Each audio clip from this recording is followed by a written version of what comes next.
एक शाम का वक्त था। एक नया शादीशुदा जोड़ा आर्यन और रिया बाइक पर शहर की तरफ जा रहे थे। दोनों जल्दी में थे क्योंकि सफर लंबा था, लेकिन थोड़ी दूर जाते ही सामने से एक ट्रक बहुत तेजी से उनकी तरफ आता दिखा। आर्यन घबरा गया। उसने बिना सोचे बाइक को एक तरफ मोड़ दिया और एक अनजान रास्ते पर घुस गया। बाइक संभालते संभालते किसी तरह आगे बढ़ी ही थी कि कुछ ही दूर जाकर अचानक इंजन धड़ धड़ाकर बंद हो गया। आर्यन ने दोबारा स्टार्ट करने की कोशिश की, एक बार फिर दूसरी बार, लेकिन बाइक ने साथ नहीं दिया। दोनों ने जब आसपास देखा तो चारों तरफ घना अंधेरा था और हर तरफ सिर्फ एक भरी हुई खामोशी। फिर दोनों बाइक से नीचे उतरे। रिया ने घबराकर खेत की तरफ इशारा किया। आर्यन, वहाँ देखो। खेत के बीच सूखी घास के बीच एक पुतला खड़ा था। आर्यन ने नजर डाली और हल्का सा हंसा। अरे रिया, ये तो बस बिजुका है, पक्षियों को भगाने के लिए होता है। तुम बेकार में डर रही हो। यह कहकर वह बाइक चेक करने लगा, लेकिन रिया की नजर उस पुतले से हटी नहीं। तभी उसे लगा जैसे उस पुतले का सिर थोड़ा सा, बस थोड़ा सा हिल गया। रिया जोर से चिल्लाई, आर्यन, वो हिला, मैंने देखा, वो हिला। आर्यन ने गुस्से में कहा, क्या यार तुम भी? और वह खेत की तरफ मुड़ गया। तभी एक खौफनाक मंजर हुआ। उस पुतले ने एक अजीब दिखने वाले इंसान का रूप ले लिया। उसका शरीर बिल्कुल सूखा था, रंग अजीब सा नारंगी, आंखें बाहर निकली हुई और चेहरे पर एक शैतानी पागलपन भरी मुस्कान थी। वह इंसान नहीं लग रहा था, बल्कि भूखा जानवर लग रहा था। ये देखकर दोनों की रूह कांप गई। रिया चीख उठी, भागो आर्यन, भागो। दोनों गांव के अंदर की तरफ चीखते हुए जान बचाने के लिए भागने लगे। बचाओ, बचा के आओ। गांव इतना वीरान था कि उनकी चीखें खुद से ही टकराकर खामोशी में डूब जा रही थी। तभी वह अजीब प्राणी एक जोरदार छलांग लगाता है और सीधा उनके सामने आ खड़ा होता है। उसे देखते ही आर्यन लड़खड़ा कर गिर पड़ा। रिया ने कांपते हुए हाथ जोड़कर बोला, प्लीज हमें कुछ मत करो, हमारी नई नई शादी हुई है। लेकिन उस शैतान की आंखों में कोई रहम नहीं था। एक ही झपट में उसने रिया का गला अलग कर दिया और अगले ही पल उस शैतान ने आर्यन को दबोच लिया। जब तक उसकी सांस पूरी तरह थम नहीं गई, वह उसे कुचलता रहा। फिर खेत की सूखी घास को दोनों के खून से लाल रंग में रंगा दिया और फिर एक खौफनाक हंसी हंसा, जिसकी आवाज गांव की खामोशी के बीच गूंज उठी। फिर सुबह हुई। गांव के इंचार्ज इंस्पेक्टर वाइस्टार, जो कभी इसी गांव का एक लड़का था, एक हवलदार के साथ वहां पहुंचा। खेत में उन्हें सिर्फ लाल खून के दाग मिले और जमीन पर पड़ा एक कद्दू। लाशों का कहीं कोई निशान नहीं था। हवलदार ने घबरा कर पूछा, सर, यहाँ कोई जंगली जानवर रहता है क्या? लाशों का पता ही नहीं चल रहा। रायस्टार ने जमीन पर पड़े उस कद्दू को देखा और गंभीर आवाज में बोला, ये कोई जानवर नहीं है रे, ये थुंग थुंग का सांप है। हवलदार सुनकर हैरान रह गया और थोड़ा घबरा कर बोला, सांप? कैसा सांप सर? रायस्टार ने एक गहरी सांस ली और गांव के उस डरावने राज से पर्दा उठाया। पता है हवलदार, कुछ गांव खाली नहीं होते, उन्हें खाली करवाया जाता है। ये बात तब की है जब मैं छोटा था, 20 साल पहले। सुखापुर एक भरा पूरा और खुशहाल गांव था। इन खेतों में हरियाली थी, लेकिन फिर गांव पर एक मनहूस साया पड़ गया। लगातार 2 साल तक बारिश नहीं हुई। जमीन सूखकर पत्थर हो गई, फसलें जलने लगी और लोग भूख से मरने लगे। सबने बारिश के लिए भगवान से दुआ की, लेकिन इसी गांव में एक किसान था, थुंग थुंग। वो किसान के साथ साथ एक तांत्रिक भी था। थुंग थुंग अपनी फसल को लेकर पागल था। उसने कहा था, अगर आसमान पानी नहीं देगा तो मैं जमीन को खून पिलाऊंगा। इसलिए उसने काला जादू शुरू किया।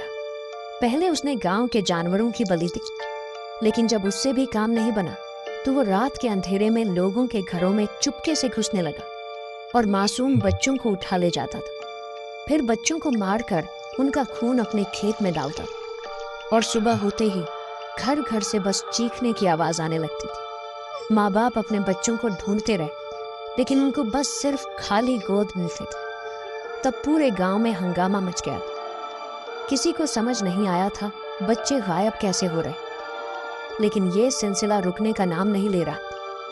लगातार हर दिन कोई न कोई बच्चा गायब हो रहा था। फिर एक रात लगभग 2 बजे गांव का एक आदमी कहीं जा रहा था। तभी उसे एक घर से एक बच्ची के रोने की आवाज सुनाई।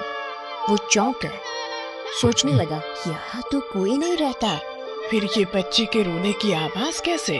फिर वो चुपचाप उस घर के अंदर घुसा और जो उसने देखा उसकी रूह कांप गई।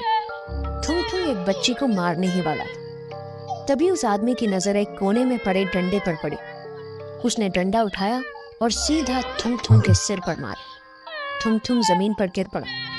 फिर सुबह उस आदमी ने गांव वालों को पूरा सच बता दिया। सच सुनते ही गांव वाले भड़क उठे। उन्हें यकीन भी हो गया था क्योंकि थुंग थुंग अपनी फसल के लिए कुछ भी कर सकता था। इससे पहले भी बारिश के लिए सबके सामने वो जानवरों की बलि करवा चुका था। इसलिए सबने फैसला लिया इसे दर्दनाक मौत मिलना चाहिए। दर्दनाक, हाँ दर्दनाक मौत। इसे मत छोड़ देना, दर्दनाक मौत मिलनी चाहिए। फिर गांव वालों ने थुंग थुंग को उसके ही खेत में लकड़ी के खंभे पर बांध दिया। उन्हें लगा धूप और प्यास से वो तड़प तड़प कर मर जाएगा। लेकिन मरते मरते थुंग थुंग ने एक श्राप दिया था, तुम सब ने आज मुझे धूप में सड़ने के लिए टांगा है, लेकिन याद रखना जिसे तुम सब ने सूखने के लिए छोड़ा है वही एक दिन तुम्हारा खून पीकर अपनी प्यास बुझाएगा। कोई जिंदा नहीं बचेगा। फिर थुंग थुंग मर गया और उसकी आत्मा वहीं एक बिजुके में कैद हो गई।